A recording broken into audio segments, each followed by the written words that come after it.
World cup 2023 के 33वें मुकाबले में भारत तेज गेंदबाजों का कहर देखने को मिला। शमी, बुमराह और सिराज की धमाकेदार गेंदबाजी के दम पर भारत ने सेमीफाइनल में जगह बना ली है। भारत ने श्रीलंका को 302 रनों से करारी हार दी है।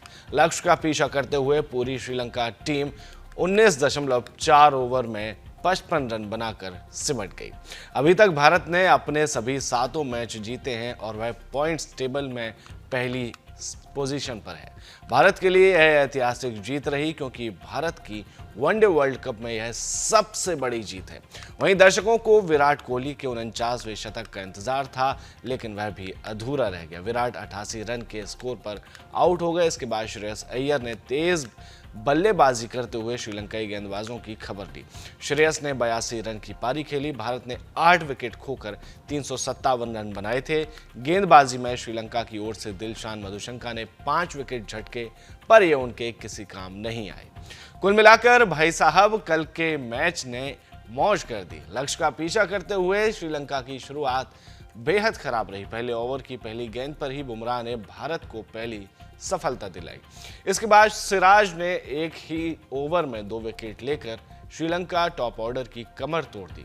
रोहित शर्मा ने गेंदबाजी में बदलाव करते हुए शमी को अटैक पर लगाया। शमी ने 9 गेंद में 3 विकेट लेकर श्रीलंका की पारी को गर्त में पहुंचा दिया। एकदम हैरान करने वाली बात है कि श्रीलंका के 5 बल्लेबाज अपना खाता नहीं खोल पाए, वहीं 3 बल्लेबाज दहाई का आंकड़ा नहीं छू सके, यानी कि 0 से 9 रनों के बीच ही थोड़ा बहुत कुछ तो बनाकर चलता हो लिया।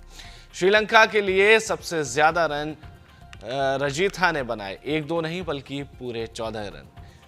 इस मैच में शमी ने 5 विकेट लिए। माने भारतीय गेंदबाजों ने एकदम वक्त बदल दिया, जज्बात बदलने वाली स्थिति पैदा कर दी। सिराज को 3 विकेट मिले, जबकि जडेजा और बुमराह के नाम 1-1 विकेट रही। वहीं भारत के इस धमाकेदार परफॉर्मेंस में दिग्गज ऑस्ट्रेलियन क्रिकेटर शेन वॉटसन की बात सुनकर आपको मजा आ जाएगा। Against Lanka.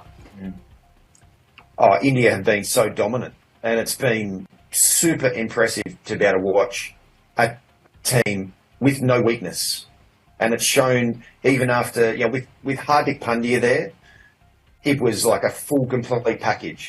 Now that Hardik Pandya is not there, it's meant that they've had to just, put 2 players into one, which is what Hardik Pandya provides because he's such a gun, medium pace, fast bowling all rounder. But the upside has been we've seen Mohammad Shami get an opportunity and really make the most of that, and he's bowling amazingly well.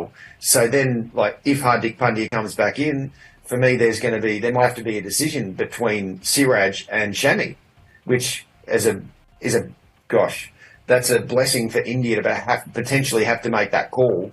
That's an embarrassment of riches, really, to be able to think that might be one of the calls that they have to make, because Mohammad Siraj has been bowling nicely through the tournament.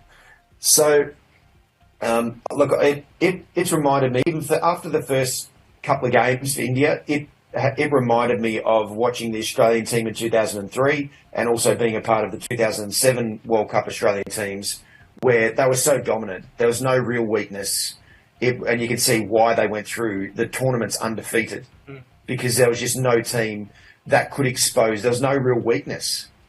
So, and that's what I see the Indian team at this point in time. They're just so dominant. All their players are at their best.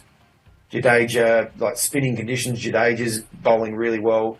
Kuldeep Yadav is bowling, and he's been doing it for the last 12 to 18 months, is bowling the best he ever has in one-day cricket.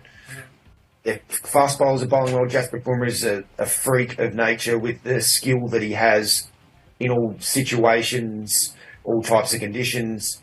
Their batters are in fine form. So that's why, for me, Australia at this point in time are the only team that could beat India. But if India play at their best, I think even Australia, it'll be very hard for Australia to beat India. If India and all their players turn up the way they have, they're going to be just about impossible to beat.